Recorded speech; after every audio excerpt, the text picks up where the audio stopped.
I saw from the very beginning, I saw my career as a marathon. And it might sound cliche, but for me it's not a speed race. I don't want to reach a point where I will be exhausted. I will do my 100 meters and then I will pass in obscurity.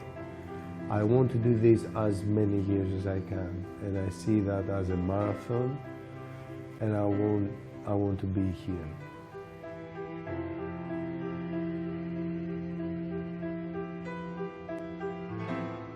Well, I was 15 years old, and I pick up my sister's camera and I start playing, and I visited a dark room, and this totally hooked me, and I knew that photography was the thing I wanted to do.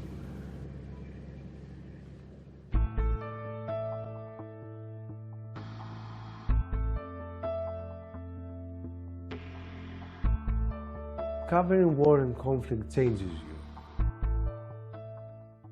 I'm not naive anymore.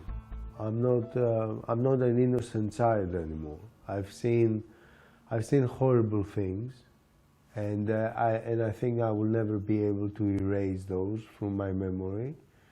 It changed me. It showed me how the real world is.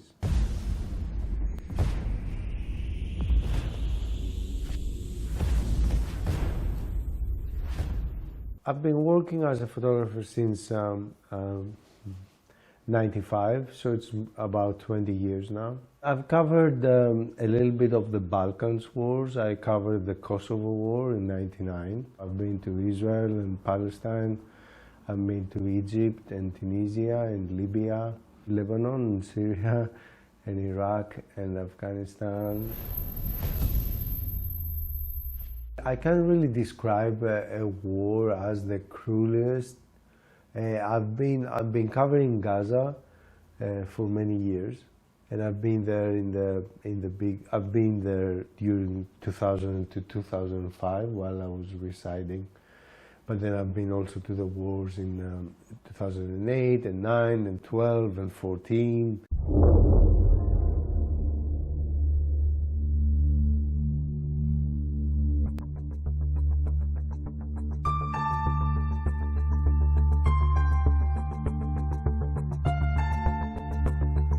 I think the amount of death and destruction that I've experienced in the Palestinian areas is massive and is cruel, because there are many innocent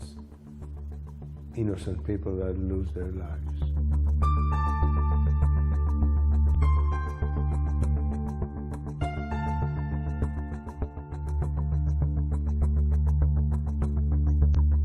Yeah, the first Intifada was very strong. I mean, I spent nearly 5 years covering it. So it was daily clashes between Palestinians and Israeli forces.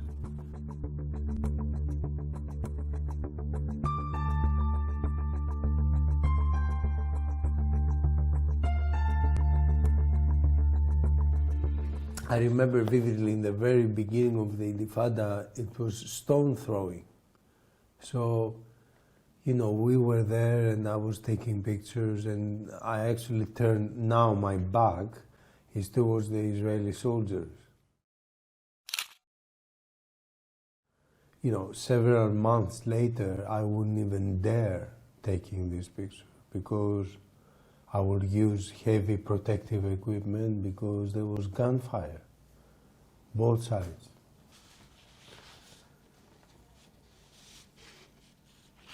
I boarded, this was quite symbolic, because this is Jenin, this is 2002, it's the northern West Bank town where there was the big operation of the Israeli army against militants. I'm still amazed by this picture several years later. You know, we're talking about you are in 2000 and you have a major city destroyed like that.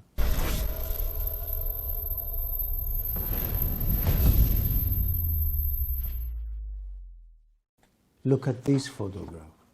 I mean, this is a family. This is their house. I mean, they're sitting there having tea. Can you describe it as normal? I don't know. For them, it's their house. There's nowhere to go. So, you know, who am I to ask? Like, I can ask, so what are you doing? And they said, this is our house.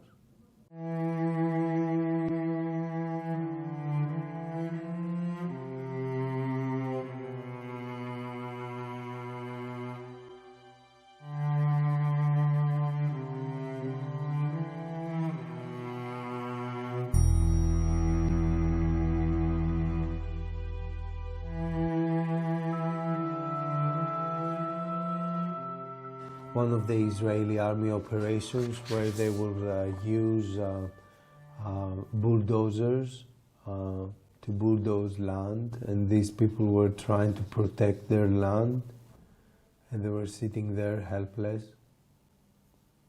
It's in northern West Bank town of Nablus.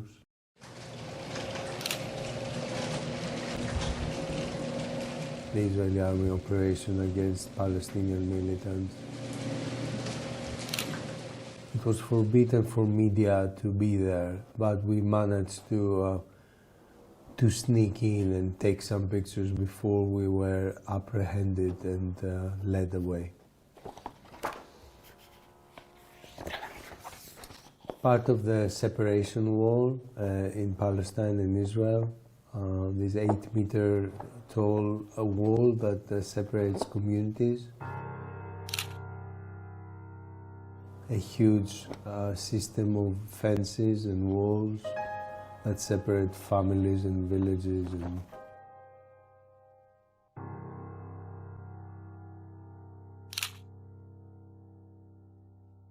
Nothing can change the fact that an innocent child loses its life. There's a life that was terminated violently and earlier that should have been.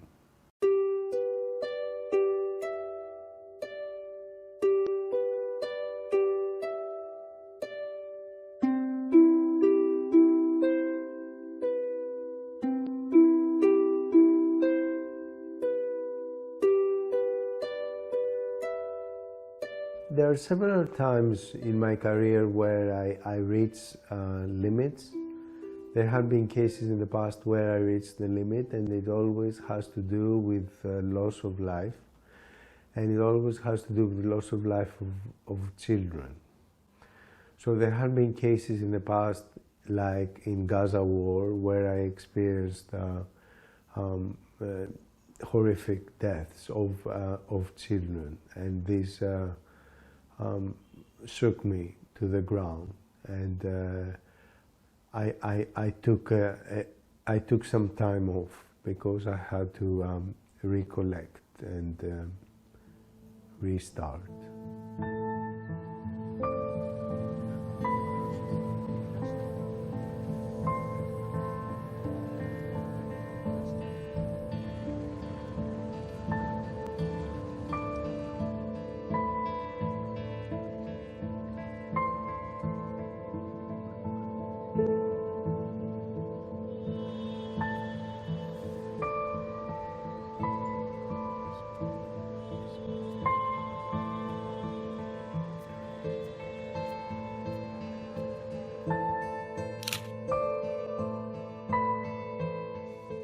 It's a small village outside Hebron. It's called Beit Omar, and there were clashes between Palestinians and Israelis. And I remember I approached that child and I lifted my camera and he didn't move. Sometimes kids are kind of trying to avoid being photographed or start posing. He just stared at me. I took the picture.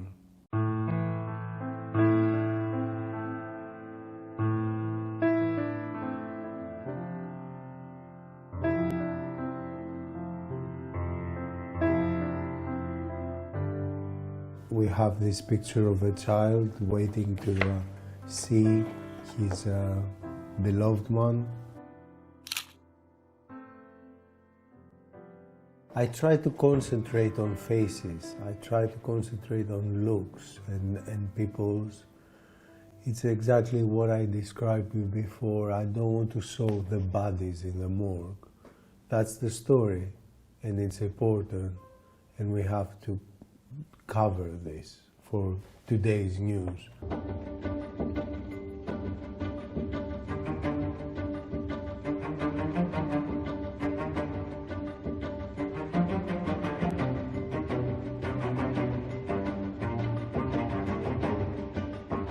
The first time was Kosovo.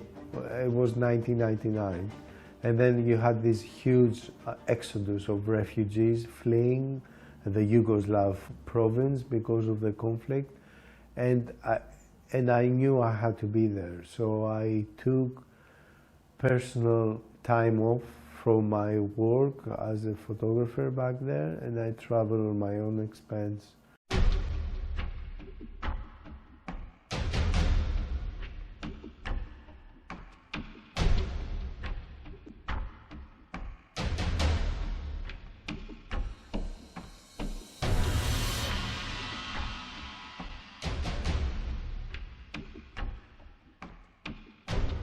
I have the feeling of the deja vu because I keep on taking this picture over and over again. Like years and years pass. Like I see this picture now and it's 99, and I can find you a picture from the same situation in Gaza in 2001, and then in Lebanon, and then in Pakistan, and then in Afghanistan, and then in Syria. A picture from the Syria border where you have thousands and thousands of Syrians fleeing from the operation against Tel Aviv.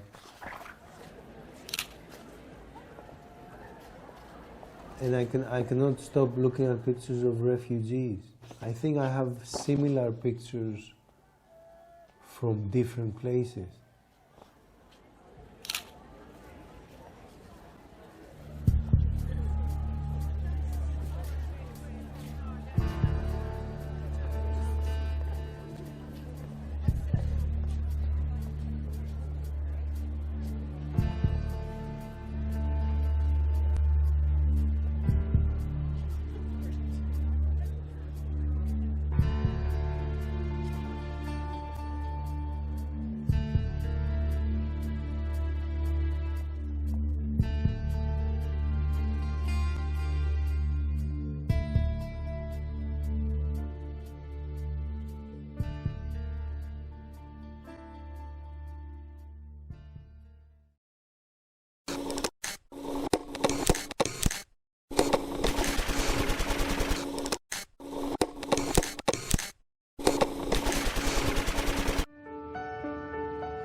I'm passionate about my photographs. I really believe in them, and you know, I look at them years later, and they still rise emotions within me and memories and vivid memories, and so for me are important. It's a form of communication. I communicate. This is not art. This is not pieces that you're gonna handle on your wall. These are messages to be communicated. These are images that have to be read and reread years from now. I'm not getting tired of taking pictures of war. This is part of what I do, and I have to cover it. And there are lots of times when it's extremely frustrating, and you as a human being reach your maximum level, and there are horrible things that you see and you experience, but it's not a matter of boring, because what me and many colleagues do see this as a mission, or see this as a professional activity, And it's never about us, and it's never about adrenaline, and it's never about wanting to make this for selfish reasons. So there's no boredom per se.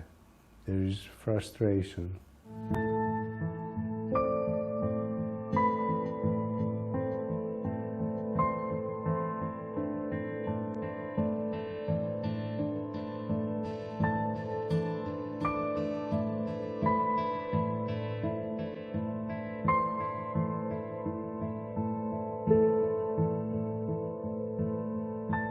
I'm not interested in the war. I'm not interested in bombs, and I'm not interested in massive explosions. What I'm interested in, and I want to explore and investigate, to see the effects that this has to normal people and their lives.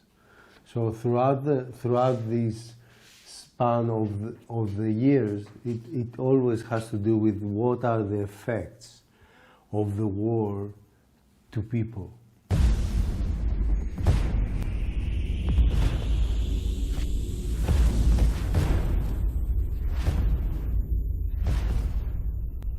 This is a picture that it's rare for my picture taking. It's raw, and it shows the moment when the body of an infant is discovered amongst the rubble in Lebanon during the war. And I say it's rare because it's one of those pictures that I tend to avoid shooting, because I know that will cause lots of distress to people and will make people turn their eyes. And that's my failure. If people turn their eyes away, I fail.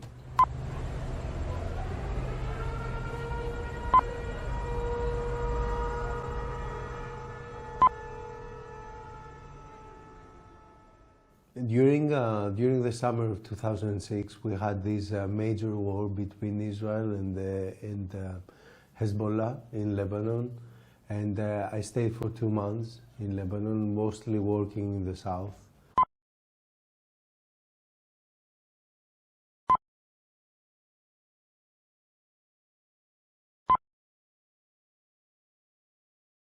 Israel declared ceasefire unilaterally for a day, so we had the chance to reach Bin Jbeil, which is a village further to the south, that there had been reports of massive destruction there, and nobody knew what we will end up seeing.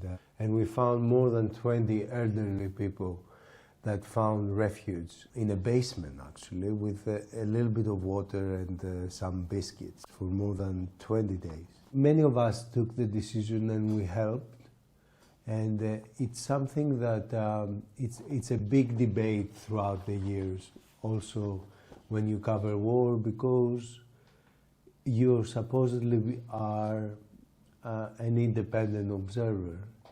And I say supposedly because you are an independent observer, but of course you have a personal, you're a human first and foremost. We reached that place and we found these elderly people, and there was no one to take care of them.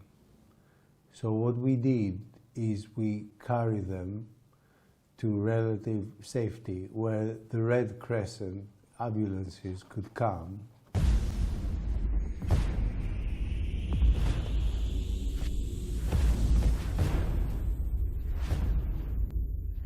This is also a picture from South Lebanon. It's huge areas that they were completely destroyed by a bombardment, and you could see residents coming back and going through their stuff. You can never forget the smells, and lots of times the smell of death, and you cannot take this away as for days and days. You can close your eyes and the memory will come back.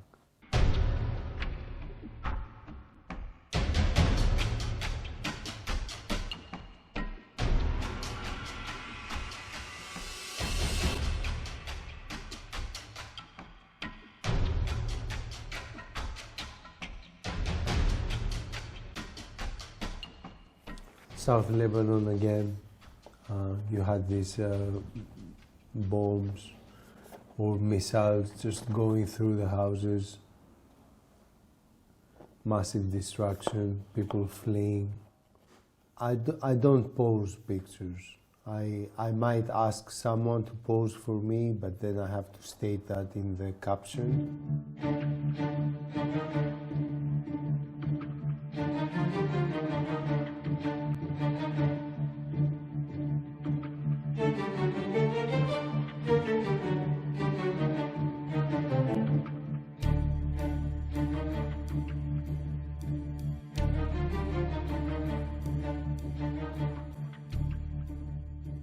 Iraq was also another major story.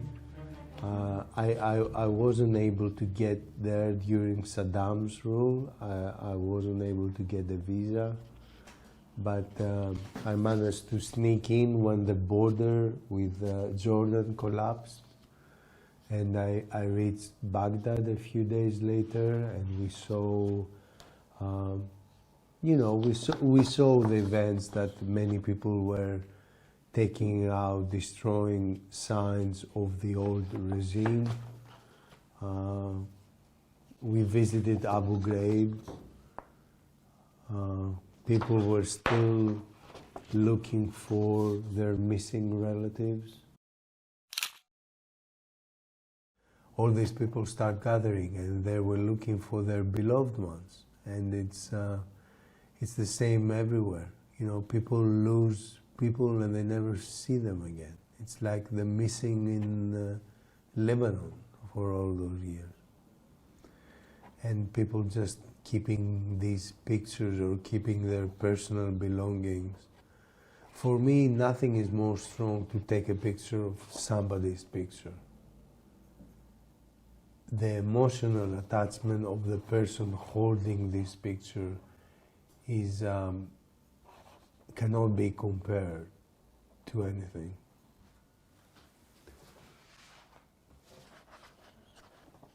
This is in 2003. It was several days after we reached Baghdad, and Baghdad had failed. It's one of Saddam Hussein's old palaces. So people were rummaging, they were looting and destroying everything that were symbols of the old regime. I could say it was a little bit scary. There was some positiveness in the sense of people were hopeful that there was change. Everybody was worried. Nobody knew exactly what would happen. This is a picture outside the Bank of Baghdad, outside the Bank of Iraq, where people will go in and loot everything, and they will take all the dinars outside and they will just burn them. Which is a picture of a lion I found in Baghdad Zoo. You know, people say, who cares about the animals? So many hundreds of thousands of people lost their lives, and it's true. But still, it's amazing the amount of, the loss of humanity, and you see it with the animals.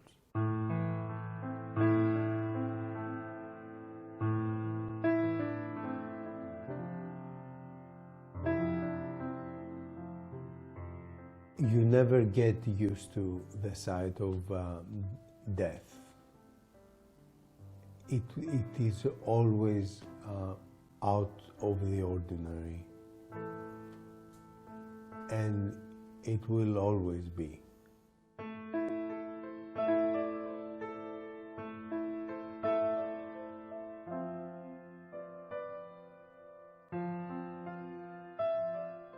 My passion and my main interest is to communicate what I saw to these people in these faraway countries, and somebody can take a glimpse and realize, and maybe some kind of change will come from within.